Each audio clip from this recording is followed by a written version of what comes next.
What's going on, everybody? We have ourselves a new video today, and this particular one over here is to some extent up to some shenanigans. So it's no secret that game journalists obviously get insider access, and this is, well, insider gaming ironically, but they get insider access from all of these video game companies.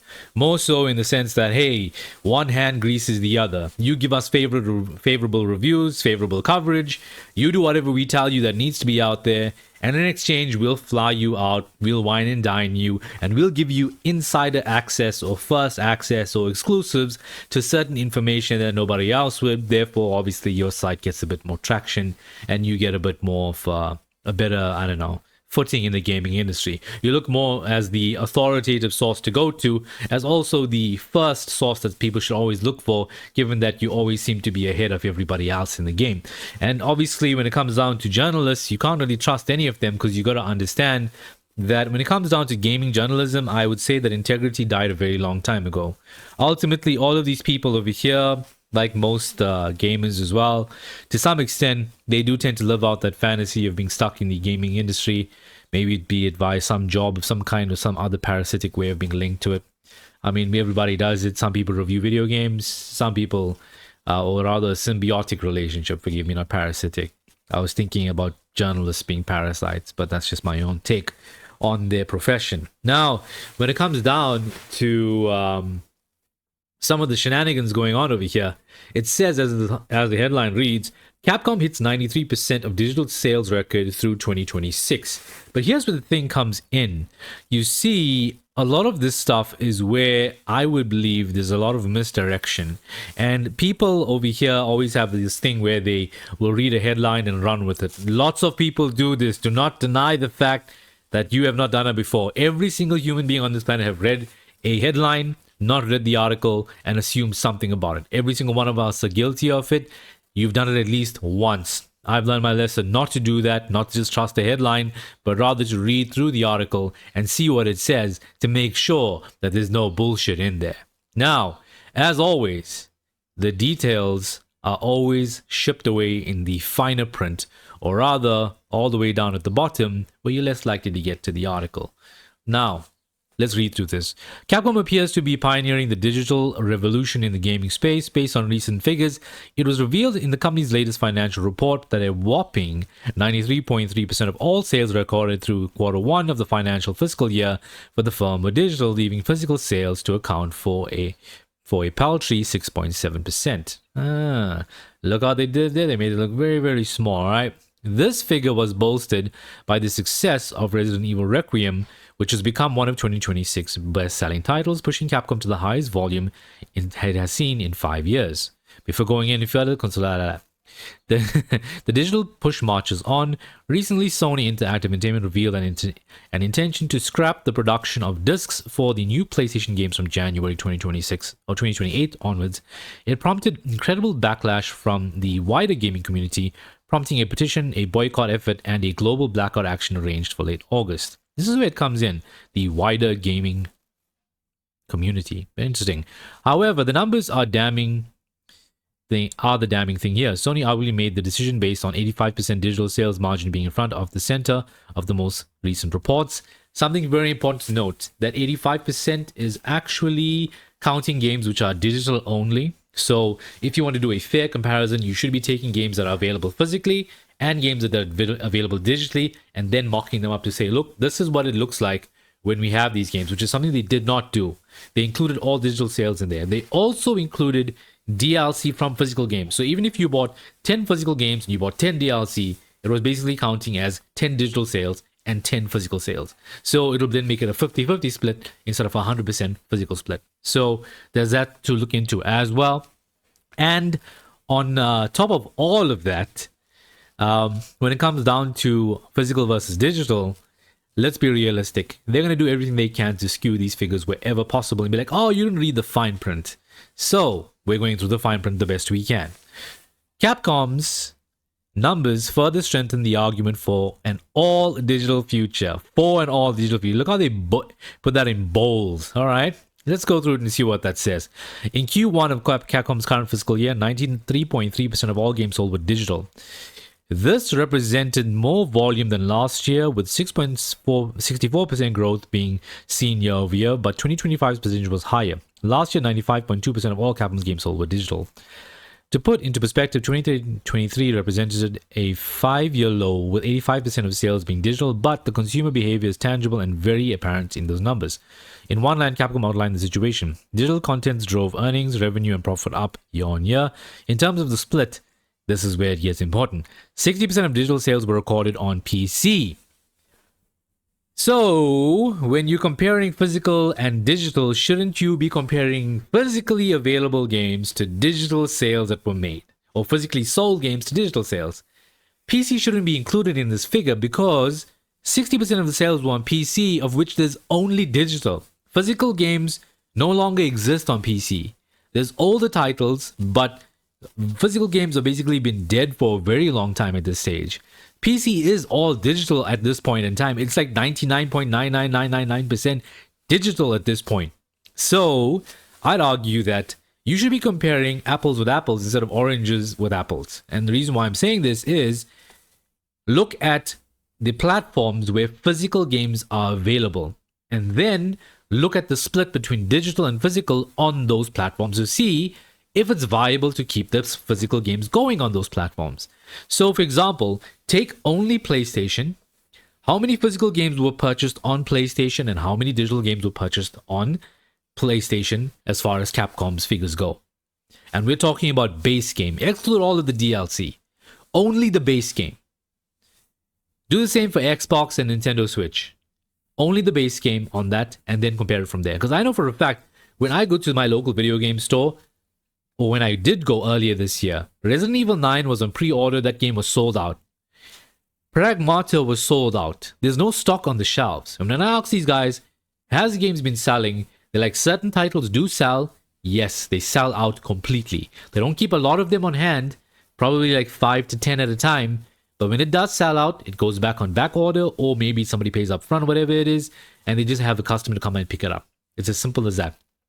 So, to say that this is a fair split, or this is a fair figure, 93.3%, is being to some extent a lie by omission. Now, because, well, like I said, they're not comparing physical to digital on the same platform. They're taking a small percentage of physical and comparing it to every single platform, including an all digital platform, which is dangerous and also skews these figures quite heavily. To put it into perspective, let's go back here, sorry. I went to the wrong one. In Q1 of fiscal year 2027, Pragmata sold... Wait, fiscal year? Is that FY27? Fiscal year? Is that right? Pragmata sold 2.5 million units, while cumulative sales on Resident Evil Requiem pushed past 8 million units. Hey, wait a second. They left the rest of it. Okay, the million units. Older titles, including Resident Evil 7, Monster Hunter World, and Devil May Cry, all continued to sell well through that period. DMZ5 is basically immortal, it will sell. Same with Monster Hunter World as well. Resident Evil 7, I'm not too sure about, but I've got my own physical copy for that. Now, this is come from Insider Gaming, alright? Now, I want to emphasize as well, they've counted Capcom, as it says over here as well, from Games GG. Capcom also counted Switch 2 game keycards as digital sales in its internal accounting. Those cards require a full internet download function, so the classification is defensible, but it does push the physical percentage lower than a strict disc-only count would suggest. And this is where it comes in. They are literally skewing these numbers on purpose to make it look like physical doesn't matter. Oh, it's only like 7% of the market. Okay. But if we were to remove a platform like Steam or PC, which is all digital from the equation, what are we then sitting at? And as far as sales go, are you counting DLC in the sales, or is it only the base game? Because if it's only the base game, then tell us, oh, fine, how many units were sold on PlayStation? Was it 10 million units? Okay, fine. And for example, if they say it was 3%, if 3 million physical units sold, that alone tells you physical sales are doing well. 3 million is not a small number to scoff at as far as physical media goes. Now, if that is the case, I'm not saying it is, but if that is the case, then it's something for you to look at and try to understand. But obviously, they're not going to go into the finer details, because if they do, they would in all likelihood have to expose the fact that physical sales, as much as it may just be a little percentage on the wall, there's a possibility that physical sales have millions of physical units in the hands of millions of gamers. That is something which they don't want you to know. I mean, we live in basically a time period where we have more gamers than we've ever had before. I mean, it's everybody from the last 50 or 40 years onward who are still involved in the gaming community, who have kids that are involved in the gaming community, and grandkids, and even grandkids. All of them are here as a player base. All of these people are purchasing stuff left and right, whether it be digital, whether it be physical. And it's important to understand, in terms of numbers, where the hell do we stand with physical? Yes, they say it's 7% or whatever it is, but what does the 7% actually amount to on each platform? For example, like I said, is it 10 million on PlayStation in terms of digital and physical? Is it 3 million physical games on PlayStation? Is it like 2 million physical games on Xbox? If that is the case, 5 million units were sold as an example. And if 5 million units were sold, that's not a small number. That's not a drop in the bucket. Yes, there will always be more digital sales than physical. The reason being is physical runs out of stock. People will, in all likelihood, when physical does go out of stock, who are impatient will buy the digital copy, or for convenience sake will buy digital. Maybe they can't drive out and buy the physical, or they can't get it delivered to them because of availability, because it's always sold out. The point that I'm trying to drive home here is that you can't really trust the 93%. And there's a lot of shenanigans going on over here, and rightfully so. To calculate whether physical versus digital even matters, they shouldn't have even included an all-digital platform like PC. Because the idea is to say, look, there is no physical edition available for PC, so we can't compare physical to digital. It's not a fair split. But there is physical on PlayStation, there's physical on Xbox, and while key cards are counted as digital on Nintendo Switch. But be that as it may, how many of these key cards have sold? Because if that was the idea, that the card was supposed to be a physical representation of the game, as much as it's just a license to get the game and download it, that is still a physical piece of media which represents the game in a physical form, albeit the game is not on the cartridge itself. So it should be counted as a physical sale, in my opinion. But ultimately, they're obviously trying to skew it the best they can to go all digital. You also got to understand as well, by going all digital, even if the discs cost like $2 to print, right? And if they sold 1 million of those discs, that's $2 million that they're losing out. Every company at the end of the day is going to do whatever they can to secure as a higher profit as possible. And if they can eliminate even a figure like 2 million over 10 games, that's $20 million, they're obviously going to basically do it. So, you're saving 20 million here, even though it might be a drop in the bucket for these companies.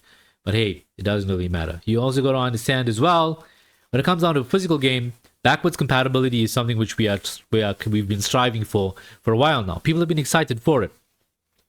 PS5 plays some PS4 games. PS4 doesn't play anything else besides some digital PS2 and some digital PS1 games. But the idea of backwards compatibility was something good. It meant you could take a game you've already purchased a long time ago, put it in your system, or even have in your library and play it. On PC, that's the case. Well, not only backwards compatible, but it's just there.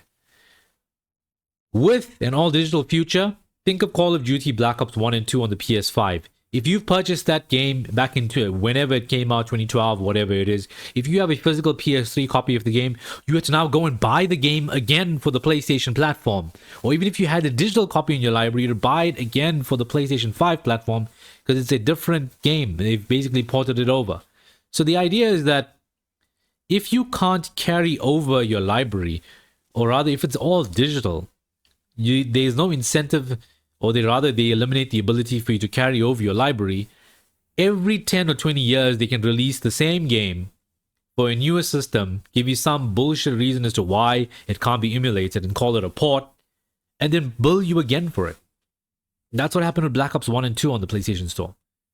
That's probably what's going to happen again, which is why digital is even more dangerous. And when looking at these numbers and how they're being skewed and how they're being misreported, in my opinion, then it's pretty obvious where we're all heading. The industry as a whole is colluding with one another. They are somewhat incestuous. Game journalists are washing their hands of Sony. Sony are basically putting something on the table for these guys to basically enjoy from time to time. So that, guys, I'm out of this video. I know it's a bit of a long rant. I will see you in the next one. I'm going to run away right now. Until then, you have a good one. Like, subscribe, share, all that other fun stuff. I'll see you next time. Until then, keep going, and goodbye.